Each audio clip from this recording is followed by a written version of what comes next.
지금 이제 우리한테 남아있는 카드가 사실은 두 가지 있어요, 카드가.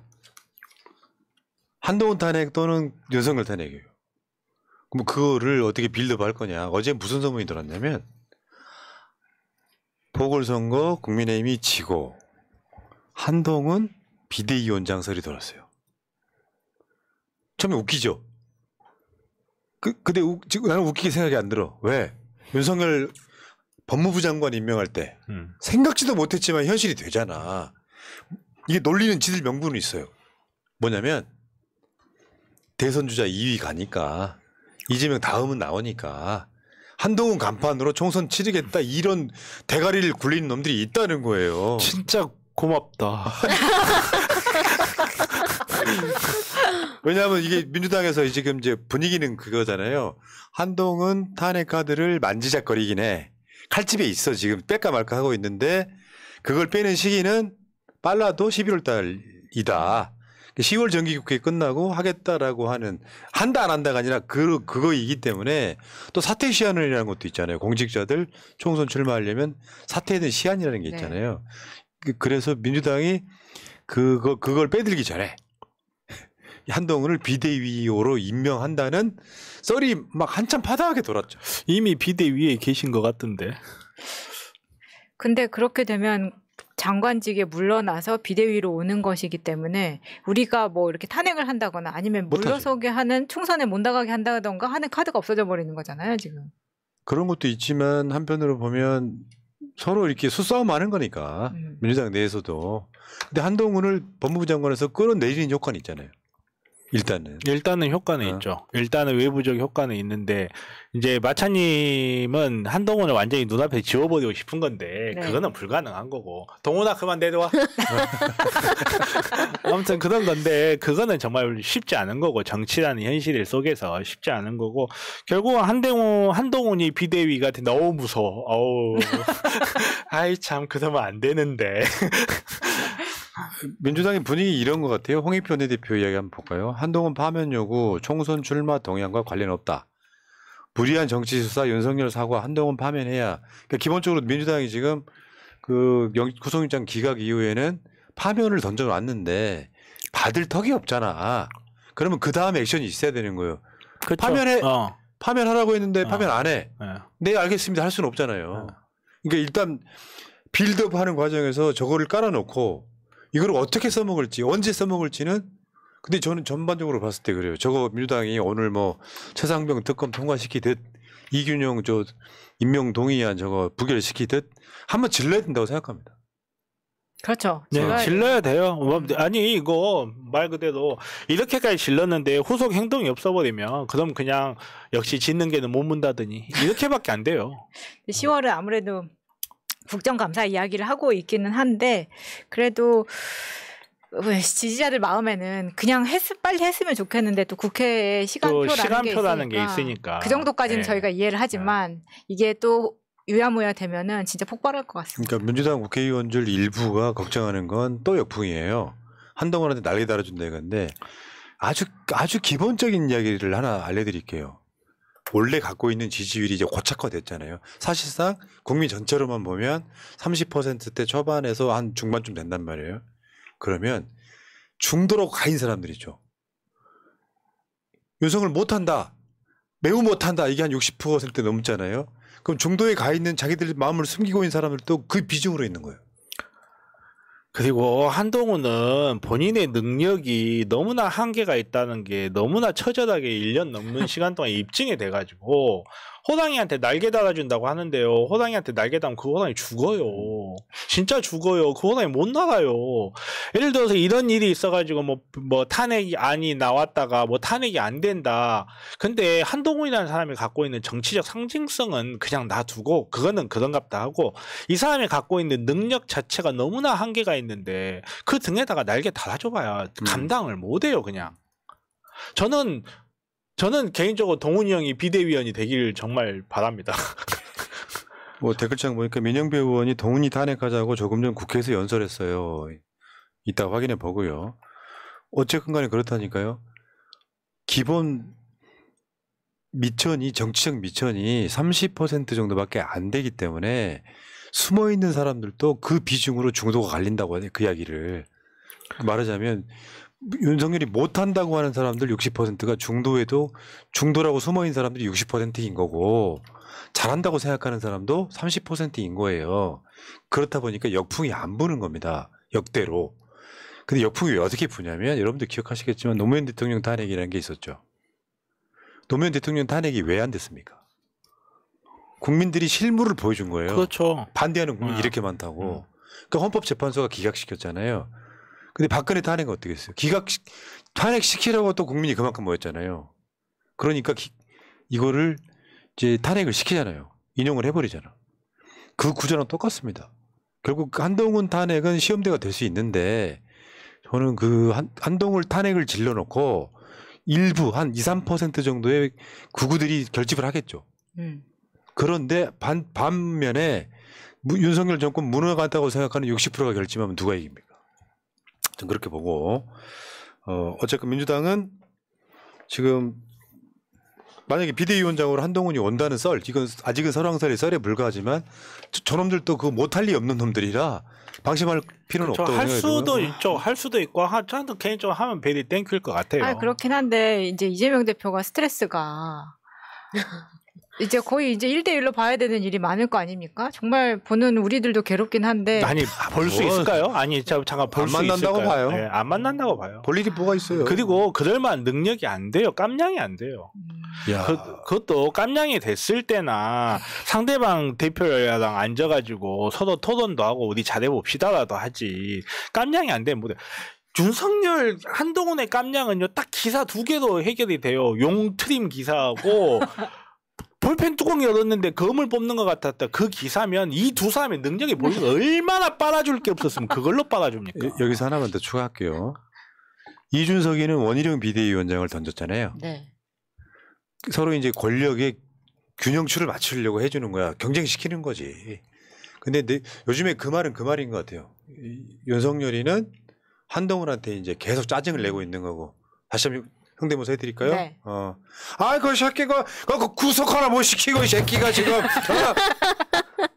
그래서 원희룡 비대위원장들도 이렇게 서로 가는데 어쨌건 김기현 대표는 사실상 끝나가는 분위기를 끝나갔죠.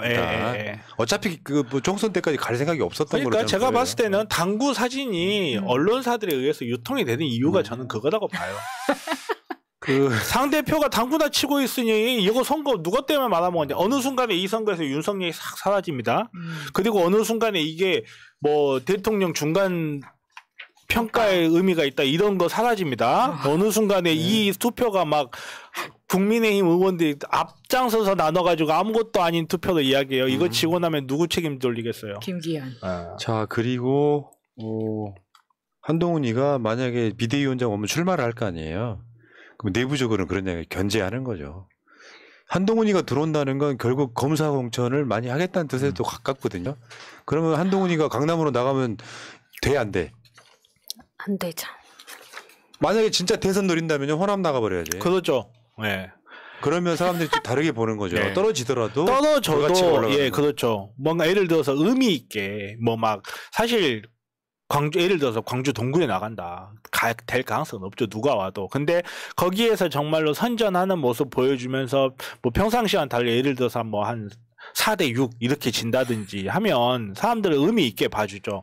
그걸 해내신 분이 사실 노무현 대통령님이시잖아요. 일단 한번 언론이 간을 본 게 있었죠. 마포을 정청래. 정청래가 이겼어요. 요격당해버렸죠. 그리고 뭐 원희룡은 심상정 지역구를 가네 어디를 가네 되게 말이 많잖아요. 어쨌건 지금 국민의힘은 그런 상태인 것 같아요. 그러니까 뭔가 엄청나게 불안한 태풍 전야 같은 느낌일 거예요. 현실적으로는. 한동훈도 생각이 많아질 겁니다. 진짜로 법무부 장관 그만둬야 되나? 법무부 장관이라고 하는 외투를 하나 입고 사실상 검사짓 한 거잖아요. 그리고 이게 어쨌건 민주당은 10월달 국정감사 이후에 한동훈 탄핵을 결정할 거다. 근데 이제 이거 못하게 하는 분위기가 또 있어요. 실정법 위반이 있냐 없냐. 법 위반이 없는데 어떻게 탄핵을 시키냐라고 하는 반론이 있긴 합니다만 그것은 한동훈 윤석열 시기면 찾아내기 나름인 거죠. 그렇죠. 찾아내기 나름이고 사실 몇 개 보이는 것도 있긴 해요. 몇 개 보이는 것도 있긴 한데 아무튼 뭐 찾아내기 나름인 거고. 비사실 공표 국회 그렇죠. 안에서 대표적인 거죠. 네. 더군다나 뭐 저 국회의원들이 물어보면 난 태도도 문제라고 보거든요. 태도. 그런데 이번에 재밌는 거 하나 있었어요. 검사 탄핵이 있었잖아요. 안동환 검사인가? 그 검사 탄핵에 국민의힘의 국회의원들이 10명이 찬성했다는 거야. 검사를 이렇게 표 계산을 해보니까 이게 재밌더라고요. 이게 이제 불씨가 되기 시작하지 않을까. 이 투표에 국민의힘 국회의원이 10명이 찬성했다. 윤석열 불안하지 않겠어요? 누군지 찾으려고 하지 않겠어요? 찾으려고 할 수도 있고 불안하진 않을 것 같아요. 아직 술이 덜 깨셔가지고 불안한지 안 불안한지는 그건 모르실 수도 있어. 모르실 수도 있는데 사실 이런 거는 늘어날 거라고 봐요. 특히나 공천 즈음에 해가지고 내부적으로는 다들 알 거 아니에요. 이번에 나는 공천 나가리 될 것 같다. 누가 들어왔냐? 야, 또 검사냐? 내가 나가리 돼? 안 돼. 좀 이런 분위기 분명히 있을 거고 사실 그 분위기만 잘 타면 잘하면 총선 전에 이 10명은 우리가 찾아야 되는 거죠. 그쵸? 탄핵 발의에 네, 찬성해줄 우리가 사람들. 찾아야죠. 네. 네, 우리가 찾아야 되는 거죠. 어떻게 보면. 재밌어요. 이게 진짜 만지작 거릴수록 재밌어지는 거야 이게. 그만 만지세요. 만질수록 커져요. 이 표가 결국에는 이제 이런 성향이 잠재해 있다가 드러나게 되는 게 보궐선거의 결과로 확 드러날 가능성이 되게 높고 이준석이 아까 우리 방송 초반에 난 못 도와 양두구육 안 할래 이렇게 하는 것이 결국 신당 만들기 위한 포석일 가능성이 높다. 그리고 자기는 노원을 좀 벗어나서 공천을 해준다고 해도 당선 가능성이 많이 떨어진다고 하면 이준석은 신당을 통해서 비례대표로 입성할 수도 있어요. 이 과정들이 있기 때문에 어쨌든 그 10표가 대략적으로 생각해보면 그 10표가 이제 재밌게 굴러가기 시작하는 일종의 암덩어리, 이제 지금 암 초기 뭐 이런 거죠 지금. 촉이 아닐 수도 있어요. 암은 증상이 나타났을 때 늦었습니다.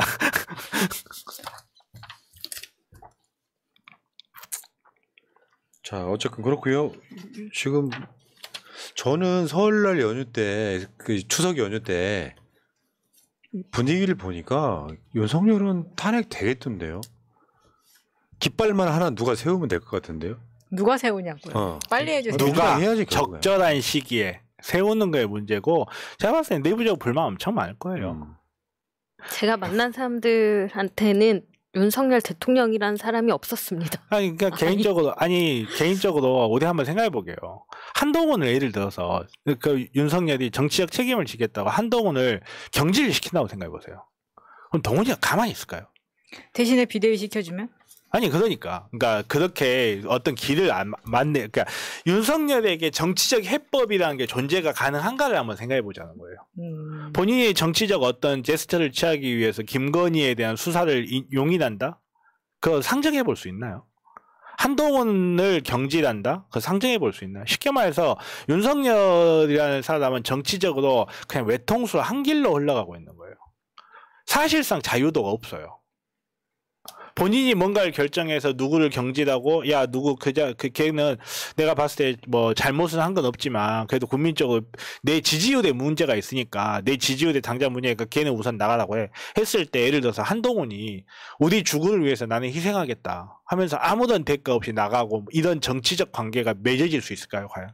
그랬 따지면 윤석열은 그냥 정치적 외길을 걸어가고 있는 거예요. 선택의 여지가 없나. 우리가 봤을 때는 정말로 저 새끼는 하고 싶은 거 다 하네 라고 생각할 수도 있는데 거꾸로 그걸 할 수밖에 없어서 하는 거기도 해요. 너무나 말도 안 되는 일을 한다는 거는. 맞습니다. 예. 그러면 이 사람이 과연 이렇게 정치인임에도 불구하고 정치적 자유도가 없이 오로지 정치보다 고위 영역에 있어야 될 정치보다 하위 영역에 있어야 될 법이라는 정말 국회가 맘만 먹어 언제든지 바꿀 수 있는 그걸 끈앞으로 잡고 계속 이어간다? 저는 불가능하다고 봐요. 그러니까 이런 거지. 민주주의는요 51%만 갖고 있으면 다 갖는 거예요. 사실상 이게 잘못된 거기도 하겠지만 그 51%의 사실상 지금 아까도 보니까 아주 못한다가 50%가 넘잖아요.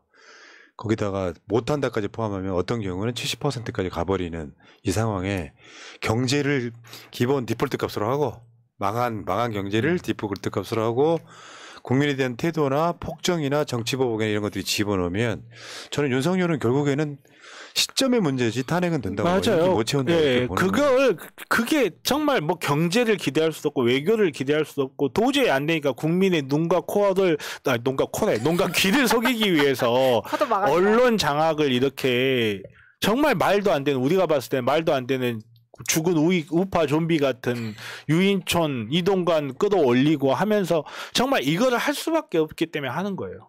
다른 선택의 여지가 없는 거예요. 국민들 지금은 속이고 자기네들의 그 정치적 권력을 유지하려고 하는 건데 말했다시피 국민들이 피부로 느끼기 시작하면요 오래 못 가요. 그러니까 임기를 채우는 것 자체가 재앙이고 사필 규정도 아니고 인과응보가 돼야 되는 거라고 저는 보거든요. 그렇다 보니까 지금 현재로서는 윤석열은 불안할 거예요. 그러니까 더 폭정을 하겠죠. 네, 불안하니까. 네.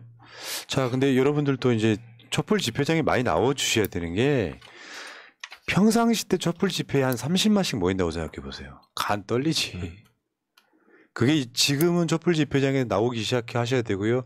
어느 시점을 기점으로 폭발하는 시기가 분명히 올 겁니다만 여러분들이 새날만 보고 계셔서는 탄핵은 못 시킨다.